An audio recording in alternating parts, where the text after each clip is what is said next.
Hello ಎಲ್ರಿಗೂ ನಮಸ್ಕಾರ. Welcome to my YouTube channel. ನೋಡಿ, ಕಂದಾಯ ಇಲಾಖೆಯಲ್ಲಿ ಗ್ರಾಮ ಆಡಳಿತ ಅಧಿಕಾರಿಗಳ ಹುದ್ದೆಗಳಿಗೆ ಸಂಬಂಧಿಸಿದಂತೆ ಇಲ್ಲಿ ಉಳಿಕೆ ಮೂಲ ವೃಂದದಲ್ಲಿ ಹಾಗೂ ಕಲ್ಯಾಣ ಕರ್ನಾಟಕದಲ್ಲಿ ಇಲ್ಲಿ ವೇಕೆನ್ಸಿನ ಕನ್ಫರ್ಮ್ ಮಾಡಿದರೆ ನಾನು ಈ ಒಂದು ಹುದ್ದೆಗೆ ಸಂಬಂಧಿಸಿದಂತೆ ಏನು ಎಜುಕೇಶನ್ ಕ್ವಾಲಿಫಿಕೇಶನ್ ಕೇಳಿದರೆ ಹಾಗೂ ನಿಮ್ಮ ಒಂದು ಆಯ್ಕೆ ವಿಧಾನ ಹೇಗಿರುತ್ತೆ ನಂತರ ಒಂದು ವೇತನ ಶ್ರೇಣಿ ಹೇಗಿರುತ್ತೆ ಅಂತ ಕಂಪ್ಲೀಟ್ ಮಾಹಿತಿನ ತಿಳಿಸ್ಕೊಡ್ತೀನಿ. ಬಟ್ ಇದುವರೆಗೂ ನೀವು ನಮ್ಮ ಯೂಟ್ಯೂಬ್ ಚಾನಲ್ ಸಬ್ಸ್ಕ್ರೈಬ್ ಮಾಡ್ತೀನಿ ನೋಡ್ತಾ ಇದ್ರಿ ಅಂತಂದ್ರೆ ದಯವಿಟ್ಟು ಸಬ್ಸ್ಕ್ರೈಬ್ ಮಾಡ್ಕೊಳ್ಳಿ ಹಾಗೂ ಪಕ್ಕದಲ್ಲಿರುವಂಥ ಬೆಲ್ ಐಕನ್ನ ಪ್ರೆಸ್ ಮಾಡಿ. ಮೊದಲನೇದಾಗಿ ಇಲ್ಲಿ ಕಲ್ಯಾಣ ಕರ್ನಾಟಕ ಸ್ಥಳೀಯ ವೃಂದದಲ್ಲಿ ಖಾಲಿ ಇರುವಂತಹ ಗ್ರೂಪ್ ಸಿ ವೃಂದದ ಗ್ರಾಮ ಆಡಳಿತ ಅಧಿಕಾರಿ ಹುದ್ದೆಗೆ ಸಂಬಂಧಿಸಿದಂತೆ ನೋಡ್ತಾ ಹೋಗೋದಾದ್ರೆ ಇಲ್ಲಿ ಯಾವ ಜಿಲ್ಲೆಯಲ್ಲಿ ಎಷ್ಟೆಷ್ಟು ವೇಕೆನ್ಸಿನ ಕನ್ಫರ್ಮ್ ಮಾಡಿದೆ ಅಂತ ನೋಡ್ತಾ ಹೋಗೋಣ. ಇಲ್ಲಿ ಕಲಬುರಗಿಯಲ್ಲಿ 40 ಹುದ್ದೆ, ಬೀದರಲ್ಲಿ 17, ರಾಯಚೂರಲ್ಲಿ 10 ಹುದ್ದೆ. ಸೊ ಟೋಟಲ್ ಆಗಿ ಇಲ್ಲಿ 67 ಹುದ್ದೆಗಳನ್ನು ಇವರು ಕನ್ಫರ್ಮ್ ಮಾಡಿದ್ದಾರೆ.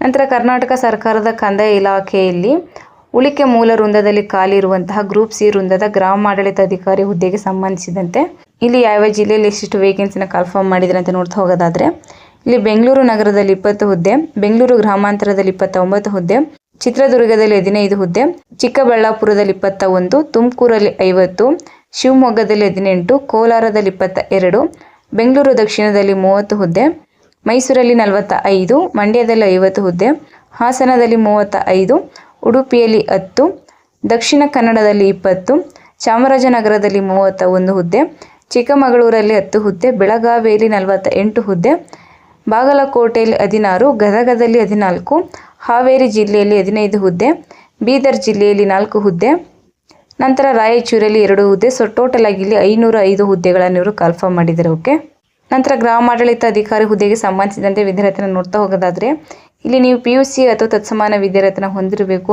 ನಂತರ ವಯೋಮಿತಿ ನೋಡ್ತಾ ಹೋಗೋದಾದ್ರೆ ಕನಿಷ್ಠ ಅಂದರೆ 18 ವರ್ಷ ಆಗಿರಬೇಕು. ನಂತರ ಗರಿಷ್ಠ ವಯೋಮಿತಿ ನೋಡ್ತಾ ಹೋಗೋದಾದ್ರೆ ಇಲ್ಲಿ 5 ವರ್ಷಗಳ ಸಡಿಲಿಕೆಯನ್ನು ಸೇರಿಸಿ ನಾವು ನೋಡ್ತಾ ಹೋಗೋದಾದ್ರೆ ಸಾಮಾನ್ಯ ಅಭ್ಯರ್ಥಿಗಳಿಗೆ ಗರಿಷ್ಠ 40 ವರ್ಷಗಳು ಮೀರಿರಬಾರ್ದು. ಪ್ರವರ್ಗ 2A 2B 3A 3B ಅಭ್ಯರ್ಥಿಗಳಿಗೆ ಗರಿಷ್ಠ 43 ವರ್ಷಗಳು ಮೀರಿರಬಾರ್ದು.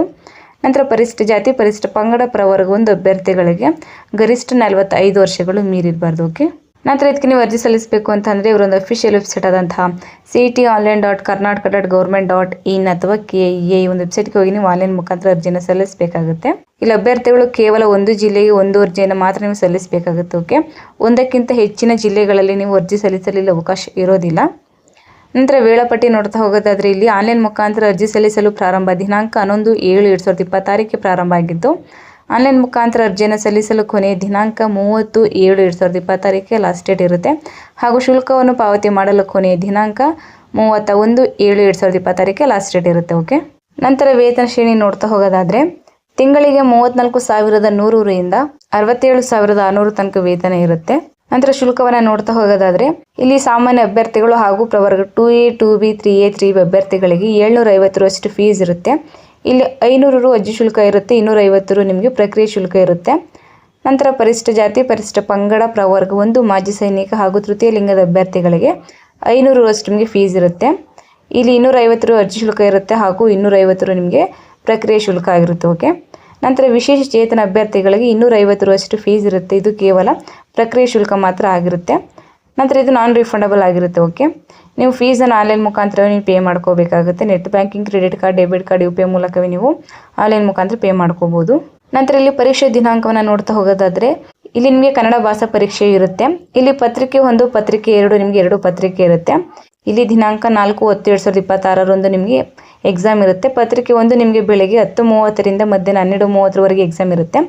ಪತ್ರಿಕೆ 2 ಮಧ್ಯಾಹ್ನ 2:30 ರಿಂದ ಸಂಜೆ 4:30 ನಿಮಗೆ ಎಕ್ಸಾಮ್ ಇರುತ್ತೆ. ಓಕೆ, ನಂತರ ಇಲ್ಲಿ ಎಕ್ಸಾಮ್ ಬಂದು ನಿಮಗೆ ಆಫ್ಲೈನ್ OMR ಟೈಪಲ್ಲಿ ನಿಮಗೆ ಎಕ್ಸಾಮ್ ಇರುತ್ತೆ. ಇಲ್ಲಿ ಪತ್ರಿಕೆ 1 ನಾವು ನೋಡ್ತಾ ಹೋಗೋದಾದ್ರೆ ಇದು ಜನರಲ್ ಪತ್ರಿಕೆ ಆಗಿರುತ್ತೆ. ಓಕೆ, ಇಲ್ಲಿ ಪ್ರಚಲಿತ ಘಟನೆಗಳಿಗೆ ಸಂಬಂಧಿಸಿದ ಸಾಮಾನ್ಯ ಜ್ಞಾನದ ವಿಷಯಗಳು, ದೈನಂದಿನ ಗ್ರಹಿಕೆಯ ವಿಷಯಗಳು, ಭಾರತದ ಸಂವಿಧಾನದ ಸ್ಥೂಲ ನೋಟದ ವಿಷಯಗಳು, ವಿಶೇಷವಾಗಿ ಕರ್ನಾಟಕಕ್ಕೆ ಸಂಬಂಧಿಸಿದ ಭಾರತದ ಇತಿಹಾಸ, ಕರ್ನಾಟಕಕ್ಕೆ ಸಂಬಂಧಿಸಿದಂತೆ ಭಾರತದ ಭೂಗೋಳ ವಿಷಯಗಳು, ರಾಜ್ಯ ಮತ್ತು ಪ್ರಾದೇಶಿಕ ಆಡಳಿತ ಕುರಿತ ವಿಷಯಗಳು, ಗ್ರಾಮೀಣಾಭಿವೃದ್ಧಿ ಪಂಚಾಯತ್ ರಾಜ್ ಸಂಸ್ಥೆಗಳು ಮತ್ತು ಗ್ರಾಮೀಣ ಸಹಕಾರ ಸಂಸ್ಥೆಗಳಿಗೆ ಸಂಬಂಧಿಸಿದ ಉಪಕ್ರಮಗಳನ್ನು ಒಳಗೊಂಡಂತೆ ಕರ್ನಾಟಕದ ಆರ್ಥಿಕತೆ ಅಭಿವೃದ್ಧಿ ಕುರಿತ ವಿಷಯಗಳು, ಕರ್ನಾಟಕದ ಪರಿಸರ ಸಂಬಂಧಿ ಸಮಸ್ಯೆಗಳು ಮತ್ತು ಅಭಿವೃದ್ಧಿ ಕುರಿತ ವಿಷಯಗಳಿಗೆ ಸಂಬಂಧಿಸಿದಂತೆ ನಿಮಗೆ 100 ಪ್ರಶ್ನೆಗಳನ್ನು ಒಳಗೊಂಡಿರುತ್ತೆ. 100 ಅಂಕಗಳಿರುತ್ತೆ. ಇದಕ್ಕೆ ನಿಮಗೆ 2 ಗಂಟೆ ಕಾಲಾವಕಾಶ ಇರುತ್ತೆ. ಓಕೆ, ಇದಿಷ್ಟು ಪತ್ರಿಕೆ 1ಕ್ಕೆ ಸಂಬಂಧಿಸಿದಂತೆ ಪಠ್ಯಕ್ರಮ ಇದಾಗಿರುತ್ತೆ. ನಂತರ ಪತ್ರಿಕೆ 2 ಇದು ಸಾಮಾನ್ಯ ಕನ್ನಡ, ಸಾಮಾನ್ಯ ಇಂಗ್ಲಿಷ್ ಹಾಗೂ ಕಂಪ್ಯೂಟರ್ ಜ್ಞಾನಕ್ಕೆ ಸಂಬಂಧಿಸಿದಂತೆ ಇಲ್ಲಿರುತ್ತೆ. ಇಲ್ಲಿ ಸಹ ನಿಮಗೆ 100 ಪ್ರಶ್ನೆಗಳನ್ನು ಒಳಗೊಂಡಿರುತ್ತೆ ಹಾಗೂ 100 ಅಂಕಗಳಿಗಿರುತ್ತೆ. ಇದು ಸಹ ನಿಮಗೆ 2 ಗಂಟೆ ಕಾಲಾವಕಾಶ ಇರುತ್ತೆ. ಓಕೆ, ನಂತರ ಇಲ್ಲಿ ಸ್ಪರ್ಧಾತ್ಮಕ ಪರೀಕ್ಷೆಯಲ್ಲಿ ಅಭ್ಯರ್ಥಿಯು ಅರ್ಹತೆಗಾಗಿ ನೀವು ಕನಿಷ್ಠ ಅಂದರೆ 35% ಅಂಕಗಳನ್ನು ನೀವು ಗಳಿಸಬೇಕಾಗುತ್ತೆ. ಓಕೆ, ನಂತರ ಇಲ್ಲಿ ನಿಮಗೆ ನೆಗೆಟಿವ್ ಮಾರ್ಕ್ಸ್ ಕೂಡ ಇರುತ್ತೆ. ಪ್ರತಿ ರಾಂಗ್ ಆನ್ಸರ್ಗೆ 0.25 ಅಷ್ಟು ಅಂಕಗಳನ್ನು ಇವರು ಕಡಿತಗೊಳಿಸ್ತಾರೆ. ಸೊ ಇದಿಷ್ಟು ಕಂದಾಯ ಇಲಾಖೆಯಲ್ಲಿ ಉಳಿಕೆ ಮೂಲ ವೃಂದ ಹಾಗೂ ಕಲ್ಯಾಣ ಕರ್ನಾಟಕದಲ್ಲಿ ಕಾಲ್ಫಾರ್ಮ್ ಮಾಡಿರುವಂತಹ ಗ್ರಾಮಾಡಳಿತ ಅಧಿಕಾರಿಗಳ ಹುದ್ದೆಗಳಿಗೆ ಸಂಬಂಧಿಸಿದಂತೆ ಮಾಹಿತಿ ಇದಾಗಿರುತ್ತೆ. ಇದಕ್ಕೆ ಇಂಟ್ರೆಸ್ಟ್ ಇದರ ಅಪ್ಲಿಕೇಶನ್ ಹಾಕಬೇಕು ಅಂತಂದ್ರೆ ಇವರೊಂದು ಅಫಿಷಿಯಲ್ ವೆಬ್ಸೈಟ್ ಆದಂತಹ CETonline.karnataka.government.in ಅಥವಾ KEA ಈ ವೆಬ್ಸೈಟ್ಗೆ ಹೋಗಿ ನೀವು ಆನ್ಲೈನ್ ಮುಖಾಂತರ ಅಪ್ಲಿಕೇಶನ್ ಹಾಕಬೇಕಾಗುತ್ತೆ. ಇಲ್ಲಾಂದ್ರೆ ಇದೇ ಒಂದು ವಿಡಿಯೋ ಡಿಸ್ಕ್ರಿಪ್ಷನ್ ಲಿಂಕ್ ಕೊಟ್ಟಿರ್ತೀನಿ. ಸೊ ಇಂಟ್ರೆಸ್ಟ್ ಇರುವಂತಹ ಅಭ್ಯರ್ಥಿಗಳು ನೀವು ಲಿಂಕ್ ಕ್ಲಿಕ್ ಮಾಡಿ ನೀವು ಮೊಬೈಲ್ ಮುಖಾಂತರ ಅಪ್ಲಿಕೇಶನ್ ಹಾಕಬಹುದು. ಓಕೆ, ಮತ್ತೆ ಇದೇ ಜುಲೈ 30ಕ್ಕೆ ಲಾಸ್ಟ್ ಡೇಟ್ ಇರುತ್ತೆ. ಸೊ ಆದಷ್ಟು ಬೇಗ ಅಪ್ಲಿಕೇಶನ್ ಹಾಕಿ ಮತ್ತು ಯಾರೆಲ್ಲ ನೀವು ಫ್ರೆಂಡ್ಸ್ಗಳು PUC ಮಾಡಿರ್ತಾರೆ ಎಲ್ಲರೂ ಕೂಡ ಶೇರ್ ಮಾಡಿ, ಅವರು ಕೂಡ ಅಪ್ಲೈ ಮಾಡಲಿ ಅಂತ ಹೇಳ್ತಾ ಐ ಹೋಪ್ ನಿಮ್ಮೆಲ್ಲರೂ ಕೂಡ ಈ ಒಂದು ವಿಡಿಯೋ ಇಷ್ಟ ಆಗಿರುತ್ತೆ ಅಂತ ಅನ್ಕೊಂಡಿರ್ತೀನಿ. ಇಷ್ಟ ಆಗಿರೋ ದಯವಿಟ್ಟು ಒಂದು ಲೈಕ್ ಮಾಡಿ, ಶೇರ್ ಮಾಡಿ, ಮತ್ತೆ ಹೀಗೆ ಒಂದು ಹೆಚ್ಚಿನ ಇನ್ಫಾರ್ಮೇಶನ್ಗಳಿಗಾಗಿ ದಯವಿಟ್ಟು ನಮ್ಮ ಯೂಟ್ಯೂಬ್ ಚಾನಲ್ ಸಬ್ಸ್ಕ್ರೈಬ್ ಮಾಡಿ, ಸಪೋರ್ಟ್ ಮಾಡಿ ಫ್ರೆಂಡ್ಸ್. Thank you.